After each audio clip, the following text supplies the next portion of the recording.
Your pens last week. So I'm calling the meeting to order. It's time for me to get back. I guess we do a quick round of introductions. I love Peter Penzer. Steve Rosado, Vice Chairman. We'll work on Mark Barnhart, Director of Community Economics. Chip Jaggers, one of the owners of James Motor Parts. Jonathan Jaggers, the other owner. I'm not part of the ownership, but Beverly Bell is. I'm the president of the Chamber of Commerce. Gretchen Gertner, Recording Secretary. Justin Beck, and I purchase cars. They want to know. You can call, I'm an intern here. Ethan and online. Don, go ahead.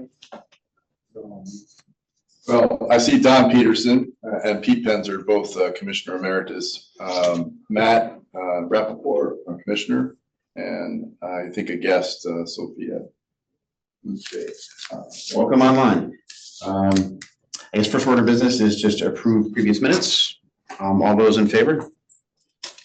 Everyone, Matt? Agreed. Yep. All right, passes. Yeah. And with that, I will turn things over to our fearless leader, Mark. Well, we're pleased to be joined by Chip and Jonathan Jangris Motor Cars. They have a proposal with respect to 251 Commerce Drive. Over the dealership there as so they're proposing to do an addition as well as renovate the existing building there. And I'll turn things over to Chip and Jonathan. Sure. Thank you. So we are a third generation family business that was founded in 1937 by our grandfather. And we have stores. She's trying to get the folks on. We have stores in Connecticut as well as founded in Hartford. And over the years since we've been working there, I've been there 30 years and founded in 21. We've tried to grow our business throughout Connecticut and Western Mass, and have been trying to get down to the Fairfield market for years and years. And we're fortunate enough to purchase from Julie and Geza a year ago, their Chrysler Dodge Jeep store. And when we purchased the store, where they currently are on Tuxas Hill, it's a very unique situation and was not very appealing. I don't imagine it's quite appealing to the consumer as well as the neighbors as well as the business. So they had a piece of property on Commerce, and we bought that with the intention to renovate it and make it the primary place for sales and service for consumers, where the other automobile dealerships tend to be on that road. The project is turned out to be a little bit bigger than we had anticipated, but we're keeping the core of the structure the same and renovating the whole front, as you can see in the diagram, and then adding on some service capacity. We feel that the clientele and the consumer in the greater Fairfield area, there's more capacity to support the consumer, and they just don't have it. So we're going to add on some service bays so that we can take care of the customers in a more efficient fashion. Part of why we are interested in being in the auto business is because we have an opportunity to impact people and give people an opportunity to grow with our organization and also participate in the community. We have been invested in the Hartford community for almost 100 years, and we focus on healthcare and education and children, and really do that in every community that we represent, and look forward in some of the arts as well, and look forward to participating in the Fairfield area and to hiring people from the town and promoting and giving them an opportunity to have a mutually beneficial relationship, and also find out what's important to the town of Fairfield, both our employees and our customers, so that we can be an active partner. So as far as the design, it's nothing's different other than it's nicer. And the back side of the building, which I think Mark might have shown, just has additional service bays, so it adds probably 5,000, 6,000 square feet That's the former Audi. No, this No, is, this is at the very end. This is, yeah. this is wedged in between Land Rover and Tile. Okay. Yes. Right across the street from Pepe's. Yeah, right across from Pepe's, it was the old, what was a Buick store at one point, owned by the That's- Sketch family. Yeah. And then I think they used it to sell used cars for a little while, and then it's Yeah. been empty for quite some time. And it go through code review. I didn't hear any really substantive issues there. There's obviously it needs to go before planning and zoning for special exception use. There is a section, I think, within the coastal boundaries, so there's a separate CAM application, but they're in the process of, I assume, filing an application. with- Yes, we are. Our intentions, assuming everything is approved, is to start in sometime in July. Once it was approved, and it will probably be a 16 to 18-month process. The sooner, we are currently leasing the building from Julie Scap on Texas.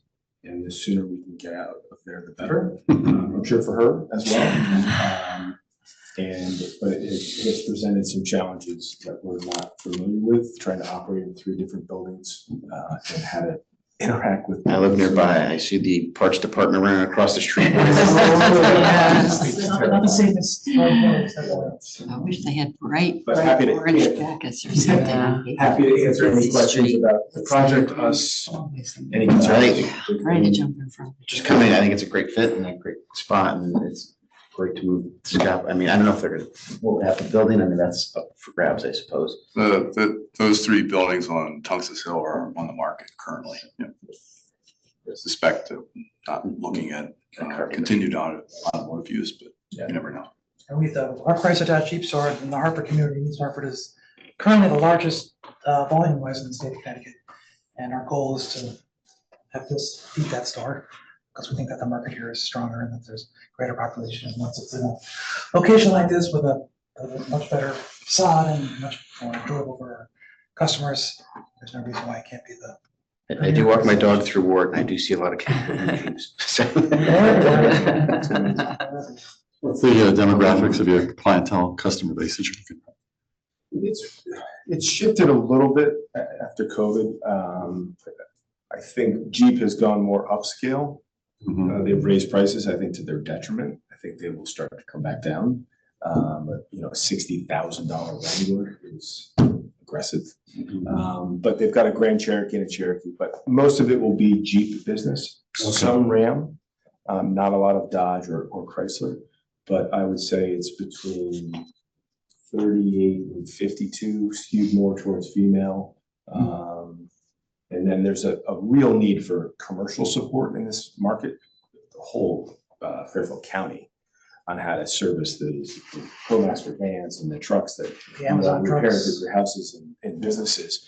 And I don't know if we'll be able to support that. We're trying to figure out how to do that. I don't know where they all get taken care of now. But that might be an opportunity. But right now, we're really focused on the non-commercial consumer and how to provide a level of service, at least with that brand that most people haven't experienced down here. We have a BMW store and a couple of Volvo stores, and so that level of service and expectation of the client is really no different from a Jeep customer. And so how to create that environment down here is really our primary goal. And how many folks are you currently employing in Fairfield or will employ as a result of this? I think right now we have 53. We probably would get up to 75, 80. We have 475 employees right now across our stores. So we have a total of 9 dealerships. 7 of them are in Connecticut. 2 in the Hartford area, 2 in Plainville, which are Ford and Volkswagen. Hartford is Volvo, Chrysler Dodge Jeep. We have a Subaru store in Torrington, a BMW store in West Springfield, Mass, and then a Honda store up in White River Junction, Vermont. How can we help? I think what works best for us is if we're doing something wrong, just someone tell us. Yes. We will make mistakes, but just if you tell us what it is, we'll make it right. Be honest with us and we'll be honest with you. Help us be a good partner in the town of Fairfield. If there are things that are important to Fairfield, we want to know about them and how to support them. I think there's an opportunity once we get close to opening this. It'll be a big change for the consumer to celebrate it and to support the community and create some excitement. So that's probably where we'll need a little bit of help, whoever the right person to do that with is.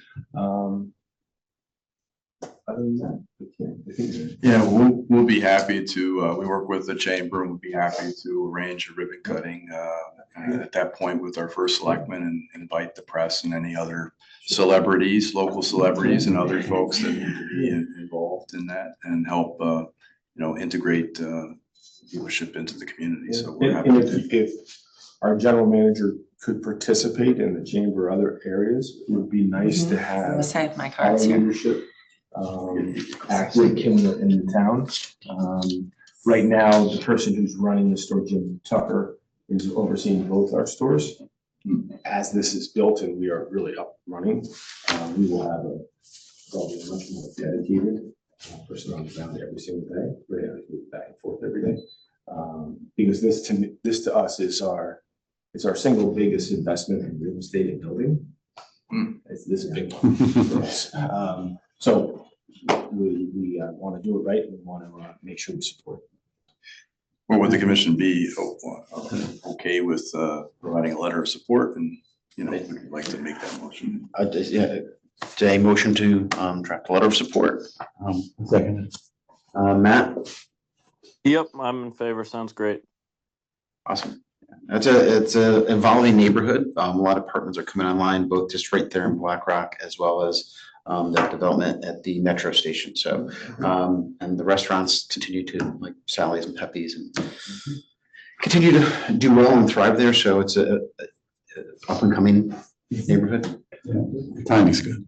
Very excited about it. Good. Well, we welcome your investment here in Fairfield. Anything we can do to help smooth the process along, we'll be happy to prepare that letter of support and file it with the Planning and Zoning Commission. Great. Public hearing. Appreciate it. Any questions or issues that come up during don't hesitate to reach out. Mark, who runs our facilities, Mark Reno, who's just had his 5th or 6th grandchild, his 6th, who's with them now, it says everyone's fantastic. Great, that's what we want to hear. He's done a lot of these, so he knows what he's doing and, he knows good questions to ask. And again, if there's feedback, he can take that as well, so. Well, thank you, gentlemen. Appreciate you guys both joining us. Thank you so much. It's nice to meet you. Nice to meet you as well. Spreading the word. Stay in touch. Yes, thank you. Thank you so much. Thank you. There you go, you never know. That's my last one. Good job coming out of school there, finance. Our sons who are freshmen in college just started working for us this summer. 2 days ago, they've gone through orientation and they were at trade school yesterday. Up in Windsor, meeting 350 kids around the state of Connecticut who are at trade school looking for employment after the gap. And Wow. they said really fun when they're your age, talking to people who are your age or older. Yeah. And they don't really know a whole lot yet about our business, but they said they had a wonderful time. You can see the importance of business and hiring. And appreciate your time. Thank you very much. Good luck. Thank you. Best of luck. Fairfield. You can take it. Yes, please, please. Thank you very much. What is your first name? Ethan. Ethan, Beverly Dallas. And which university? No, we do not. Oh, nice. Excellent. What's your major? Studying finance. Can't go wrong with that. Yeah. For sure. Charades and hopes. So thank you for that consideration. We do have another item would require your action today, hopefully. We're considering act upon a proposal to support a grant application to the Department of Transportation Federal Highway Administration to conduct a planning study to improve multimodal access to the Fairfield Black Rock community rail station. So this is a grant application that we're planning to submit along with the city of Bridgeport through MetroCog, our regional planning agency. The purpose of the grant is to conduct a planning study within a half mile walk radius around the Fairfield Black Rock station to encompass parts of Fairfield as well as the city of Bridgeport, Black Rock neighborhood. And the idea is to look at ways in which we might assess the current pedestrian and bicycle infrastructure, identify any issues or hazards or concerns, and hopefully develop some alternatives to improve access both for pedestrians and those using non-vehicles, bicycles and the like, to the transit facilities. The grant request, I think, is $500,000. It is a competitive application. So one of the criteria is the degree to which the community has community support for the project. So it would be very helpful for the commission to endorse the application or provide a letter in support. We've also reached out to area businesses to request their support as well.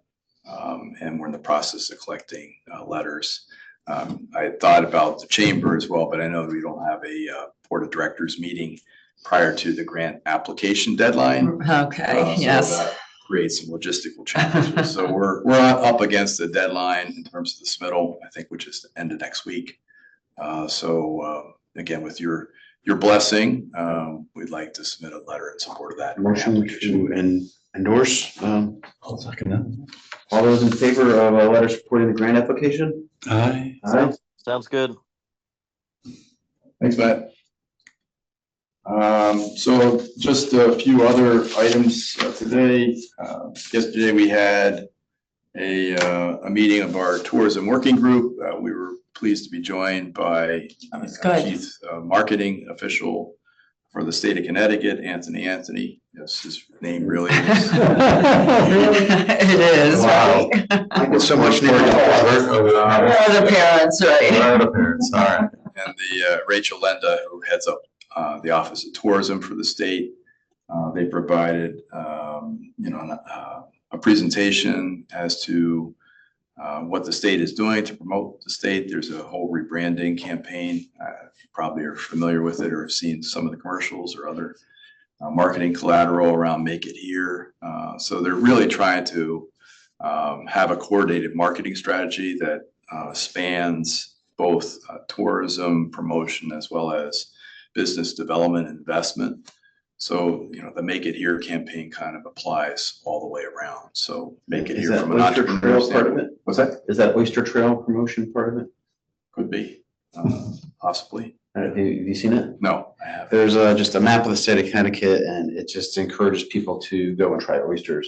And it's. I'm guessing it is because, I'm sure you saw the press around naming New Haven as the pizza capital. Yeah. Yes. Which was a nice publicity stunt that they pulled. They got a lot of free advertisement media as a result of that. Whether it's accurate or not, whether New York or New Jersey believes it or other parts of the country, it definitely helped to elevate the Connecticut's brand. Portnoy on their side. So that's the kind of whole point. He's controversial himself. But. So we did have them here. We did have a pretty good turnout with our tourism partners and others that we had invited to take part. And the idea was really just build awareness around that, as well as make sure that businesses are aware of opportunities to connect with Connecticut DECD and Office of Tourism and ways in which they can leverage the state's investment, such as it is in tourism, for their own benefit, to build their own customer base and awareness of their business. So Beverly was there. It was a great presentation, and yeah, although it wasn't mentioned yesterday, I think pre-COVID, didn't tourism have like $10 million budget or something like that? And now what are they down to 4? But they're working hard, and I think they're being very careful in their strategic planning of the budget money to get the best impact for the different sections within the state of They Connecticut. definitely talked about the need to advocate for additional tourism dollars from the state, noted that Connecticut is the lowest, has the lowest investment of any New England state in tourism, but has a pretty significant return on that small investment. And nationally, it also, ranks near the bottom in terms of I dollars. know. But the CT Visit website is one of the 5 best tourism websites in the country. among states. It beats out some bigger states like California. So one of the things that they do is they provide businesses an opportunity to have a complimentary listing. You have to do the work, you have to put the time in, but they will provide an opportunity for you to list your restaurant or other establishment on the CT Visit website to help drive traffic to your business. So it was a good event, an opportunity for folks. Rachel's from Colchester, so she's familiar with the eastern part of the state. Anthony lives in the Avon, so most people are very Hartford centric. That's where they work, tend to live. So it was a good opportunity to get them here into Fairfield and see what we're all about. Yeah, it was, and she worked for the Eastern Chamber too, so she has a background in the Chamber of Commerce. And hospitality, restaurant. Exactly, so it was a great She presentation. comes from this industry. Do they have like specific metrics they're trying to get to? They are. So they went through a lot of, I wish I kept the presentation, but they have tracked, visitation, impressions, media, ad buys and the like. So all of those are on an upward trajectory, which is pretty impressive. And Fairfield's going to embrace the 250, right? That's Right. coming We up. have the 250th anniversary of the Declaration, I think. Declaration, that would make sense. So so they're trying to do some programming around that. Obviously, we're working with the Fairfield Museum and History Center to help celebrate Fairfield's contribution. Which is great. In that regard. So stay tuned together. I did want to mention a few other things before I turn things over to Beverly. We do have Mary Alice Limperopoulos from my office working hard on preparations for Make Music Day, which is the 21st of June. It's always the 21st of June, the day of the summer solstice. It's an event that's to celebrate music globally. It started in Paris, France, and there are many cities and towns throughout the world that participate in this event. That's nice, yeah. Fairfield has one of the largest Make Music Day celebrations in Connecticut. I think the largest, actually. So we have 80 individual artists, as well as 30 plus venues planned, over 115 performances scheduled to date. Wow, that's great. It continues to grow. This year's event is on a Friday. So I imagine, our attendance will be higher because it's a little easier for folks to stay out a little later on a Friday night, perhaps. Did you see the concert in New York that day? Yeah. So Mary. we also are working on the Sidewalk Sale and Street Fair event on the 20th of July. We just put out requests for sponsors and invites to vendors. We're doing Yeah, it they're a little coming bit. back positive sponsorship, right? What's that? The sponsorship is coming back positive, right? So far, we're a Still little need light, more? but we're working on it. Okay. We are doing vendors a little bit differently this year. It's by application or invitation only. We do have a committee that will review applications and help us curate those vendors. The idea is to try to identify businesses that have a complementary or unique offering, as opposed to trying to compete directly with product lines that are being sold by established Fairfield businesses. We do extend an invitation to verified Fairfield businesses to participate, whether or not they have a physical location downtown. And that will continue, but they do need to be a verified business in town. By that, I mean, if you're going to operate as a business, you need to be registered as a business, including, filing your required personal property tax declarations with the town, which is by law. And if we don't have a record of you, then I don't think we can consider you an established business in town. So we do have, many people operate home-based businesses, and that's great. But home-based businesses are not exempt from that requirement. And so if you're going to have a business, I think that's how we're going to try to be fair. Is there a lot of pushback? We're in the process of notifying people that we're not extending an invitation to because we don't feel like they fit within that category. So stay tuned. I'm sure we will get some pushback, but I do think that's the fair way to do it. Of course, with any compromise, no one's happy. Some of the folks downtown would prefer that we not have any vendors from outside the community or elsewhere in town participating. But we do think it adds a lot of vibrancy and activity to the event to have activity on the green that day. We do need to raise the dollars. This is one way in which we defray the cost of organizing and conducting the event, which we always operate on a very modest budget.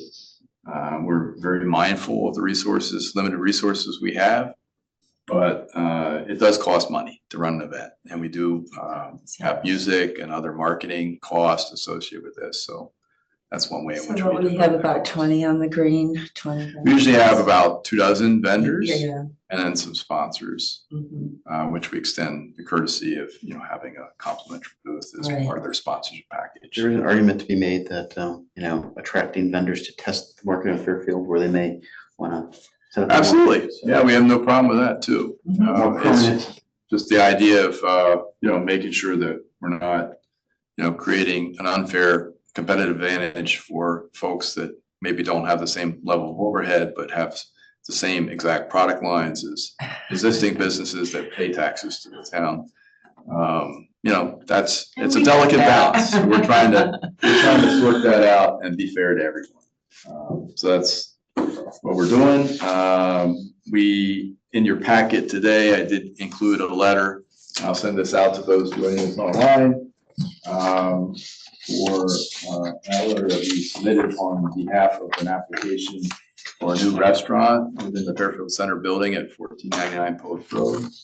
It's a proposed steakhouse that specializes, I guess, in steak and prime cuts of beef as well as seafood. But they like most restaurants downtown are short the required number of all-street parking spaces, despite the fact that there's a parking structure behind this building that is, according to a parking utilization analysis, not more than 60% full at any given time. So we think there's,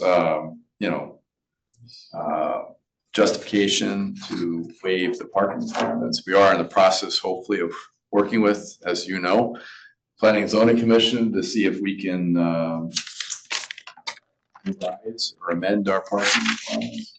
Because it seems to me, and I'm sure to many of you, if you're in the process of routinely granting variances for almost all restaurants that operate downtown, maybe you should, change your regulations. That's no longer the exception, but the rule. But we haven't gotten there yet. So in the meantime, they have to go through this process, a two-step process to get a variance granted. Do we need a motion to vote on? We won't, because I already filed a letter. I submitted a letter. The hearing was today, it is today, and I wasn't sure if we would have enough time to put it on your agenda. So I just wanted to be aware of it. I think it's consistent with Commission's past support for projects, and they seemed comfortable with just having, me submitted on their behalf. So, and the last thing I will say is that we're also, it seems like we're all in the event business right now. But we're beginning our preparations for Oktoberfest event in September. We had a good inaugural run despite inclement weather.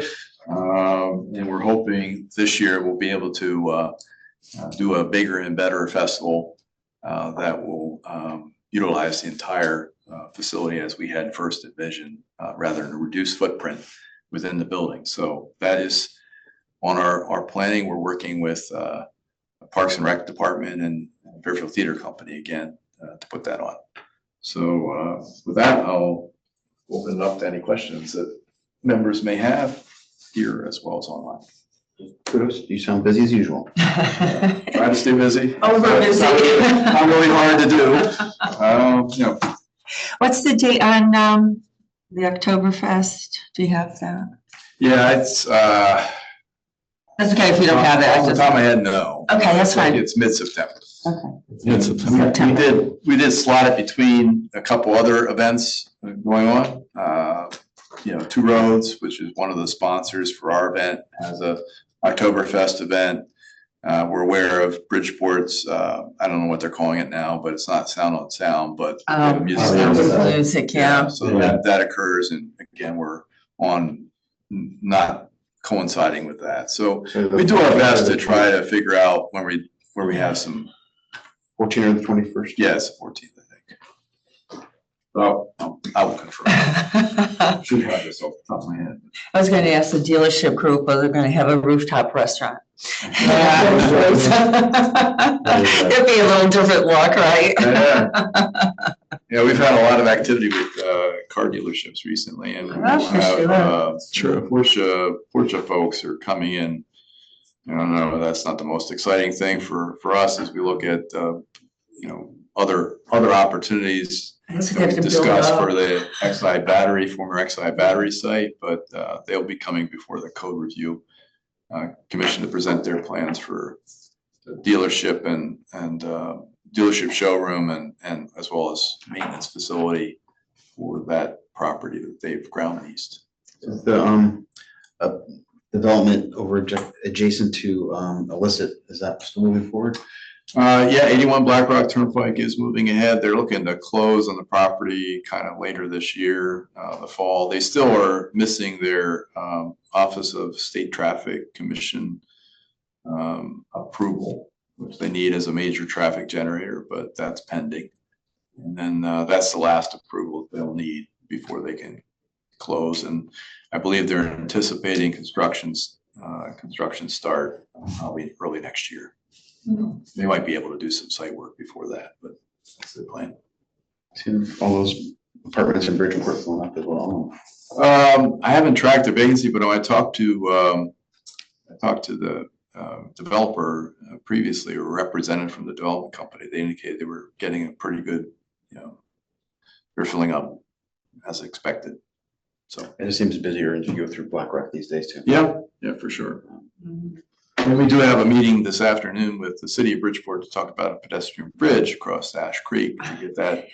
That's been in the planning process for many years. They're now have a fully designed, I think it's fully designed, but we'll check on that this afternoon. And they're now needing to get to go through permitting. We've been in permitting, so I'm not sure where things stand, but we'll determine progress. It's been a long time in discussion, hasn't it? Was that- The bridge has been a long time in Yeah, discussion. it has been a for long sure. time, and I think the city, the state's been frustrated a little bit by the lack of progress. So we're trying to do what we can to assist the city in pushing it across the finish line here. Now, is that gonna end up sort of where that industrial spaces or where the apartments? Then it's the end of Fox Street, so it'll cross there, Ash Creek, and it has a landing right Okay, below land, right. what's known as the retail pavilion as part of the Fairfield Metro Center development, or whatever we're calling it now. Crossings at Fairfield Black Rock, I don't know.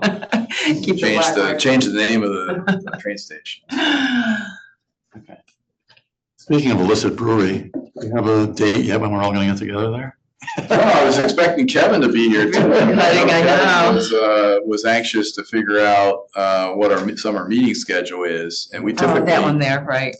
we'll skip one or possibly both of the July, August meetings, and perhaps have a more informal gathering at a local establishment. The July meeting is July 4th. Yeah, well, we're not on. That's not happening. We didn't schedule for the 4th. But Yeah, we'll meet at the beach on July 4th. yeah, so I will need to get back to you with to see what Kevin's thoughts were, but I don't know if you guys had any feedback or thoughts. I mean, I think all of us appreciated having an informal gathering last year. Yeah, that was nice. Yeah, I really enjoy it. I advocate for it. Illicit is loud though. It is hard to. It was outside too. Oh, that's true. I think, if we have it at our normal time, well, not 8:30, but if we do it like early, right after work type thing, I don't know if it would be as loud. Perhaps maybe we can get a separate area. I don't know if the demographics change when school's out. Like if it's. Oh, yeah. Yeah, I don't know. Yes, you're right, First, We were there last Wednesday night and there was hardly anybody there in terms of I mean, there were people there, but it wasn't crowded. It wasn't packed. Oh, I've just interesting. come back from dinner and nights because I drive through there. I was at 6. I'm over Ward and, but there's like lines out the door, like lines into the parking lot, like. What time is And I it? get on Thursday, Oh, Friday. that's good to hear. Maybe Wow. 10 o'clock at night. Well, that. That's different. They're charging cover too. Because they have live music from 9 to 12. Right, that's what, they had to do a disco thing. Yeah, we're not, I don't think we're gonna have that meeting yet, Yeah. but, A lot of people, Ethan, we can't. I mean, I know I didn't bring the schedule, but I'm quite positive we're not scheduled to meet on the 4th. I think we scheduled it for the following Thursday maybe, but, any thoughts in terms of, preferences in terms of July or August? I assume we want to do a social gathering. Yeah, that's why it's probably better. August, you get a little deeper Yeah. into people being away. Maybe we do the social gathering in July, Maybe July, yeah. skip August, unless there's something terribly Yeah. pressing. Yeah, So, sounds We'll good. be doing the same too. Matt, any thoughts? You good? No, I know I'm away the end of July, beginning of August, but otherwise I'm pretty open in both months. Okay. All right, well, I'll touch base with Kevin and get back to all of you. Actually, I think I'm on Cape Cod the week of last week. That's like last year I was away too. Oh, my goodness. I have to clear with your schedule next time. Bev, do you have? Yeah, we have our annual awards dinner coming up on June 20th at the Patterson Club. We've got interesting awards this year. So Oak Lawn Cemetery and Arboretum will be recognized. And it's interesting, you don't really think of cemeteries as like company of the year or business of the year or anything like that. But Bronson Hawley, who pretty much manages the site, they do a huge amount of community give back. And in general, and during COVID, they kind of reinvented the cemetery and opened it up to Fairfield and the public to come in and walk and ride a bicycle and enjoy the peacefulness of the space. They're along the river. They've got walking tree tours, things like that. He's put in a beautiful pollinator garden. A couple of years ago, he created this beautiful sculpture for 9/11 during the anniversary there. They also have a foundation that they give out once a year, a nice size check, $5,000. That they give out each year. And I believe he just did the museum over with Mike Jolly. They've done Audubon and all of that. So it's a little bit different. He's so taken back about this honor. It's just so nice to see. And his family, of course, has been in Fairfield forever.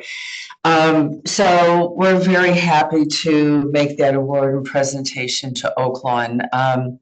We are going to recognize Illicit for economic impact. I mean, they've only been here a little time, but we know what the future will look like and certainly want to recognize what they're doing in town, bringing people to Fairfield and having such a huge space.